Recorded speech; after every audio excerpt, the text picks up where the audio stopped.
Hi. You know, this is the next chapter of my book called The Spirit of Parenting.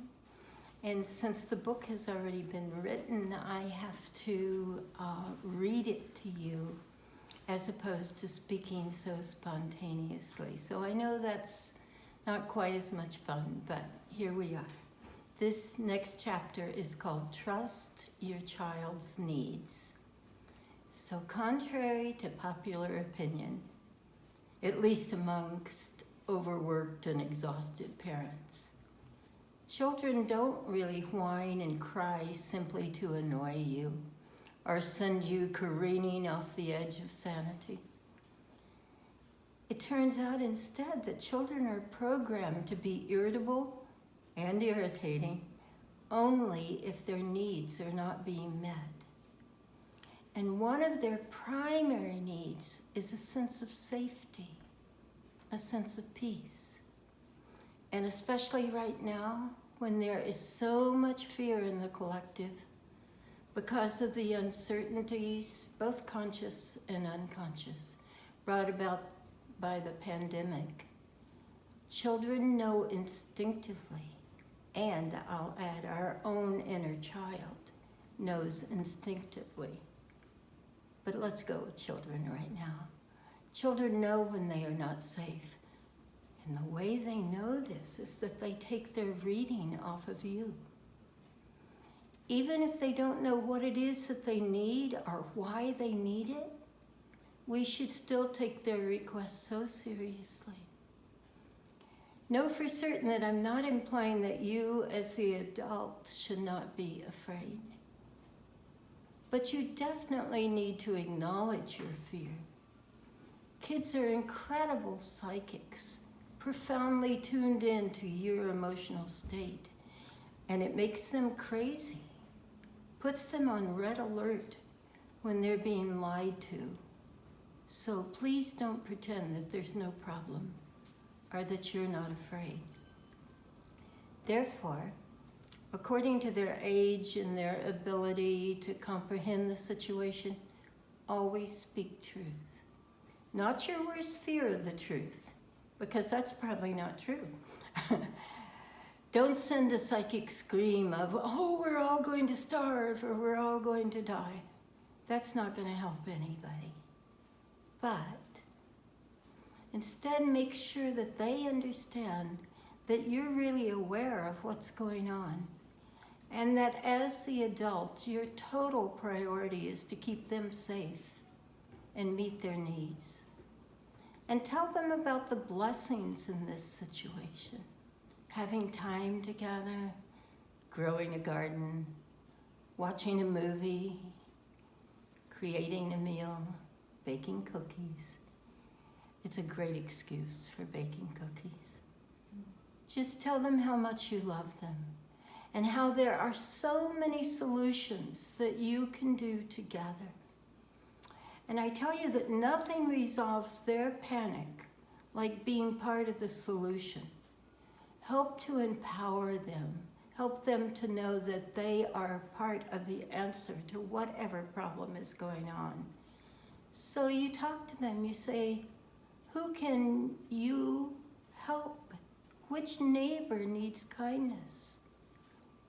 What form of love would be most useful to give to them? And at the same time, find out what form of love your child needs to receive. For example, if their response is that they need to be held, then your response can be, oh, that is so perfect because I need to hold you.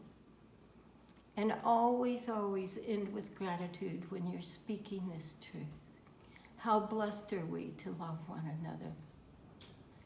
Children are hardwired to know what would help them feel better. For example, remember in my last chapter I explained that babies automatically put themselves into nursing position, even if they're being fed with a bottle. If a mother tries to feed her infant in any other position, the baby will be so restless that finally the mom hopefully just has to give in. Joseph Chilton Pearce, who was great at understanding why kids need what they need. He explained to us that if infants are not held in the nursing position when they're fed, their brain doesn't link up to their heart. Isn't that amazing? Maturation doesn't proceed so smoothly. Babies who are fed a bottle in sitting up positions, babies who cannot gaze into your eyes, will insist on getting into the breastfeeding position, not out of stubbornness, but so that he or she can become as smart and vital as possible. And the clingy child is another important example of a child who is just doggedly demanding that you stop and you look and you listen, even when you think they're just being selfish or off the wall. That's never the truth. So when children are feeling sick or scared, they literally retune themselves back to wellness or safety by clinging to their parents. This contact, physical and emotional contact, helps change their vibration from fear to confidence, from sickness to health, or from loneliness to love. They need focused attention, physical and emotional. When my infant daughter was not well, she would demand to lie on my belly with her heart directly over my heart.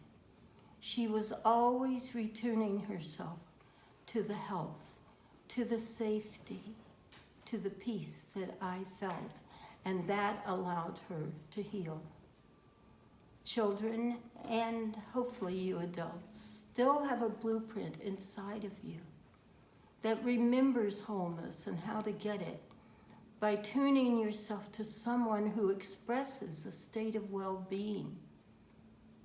We parents are designed into the very center of our child's blueprint.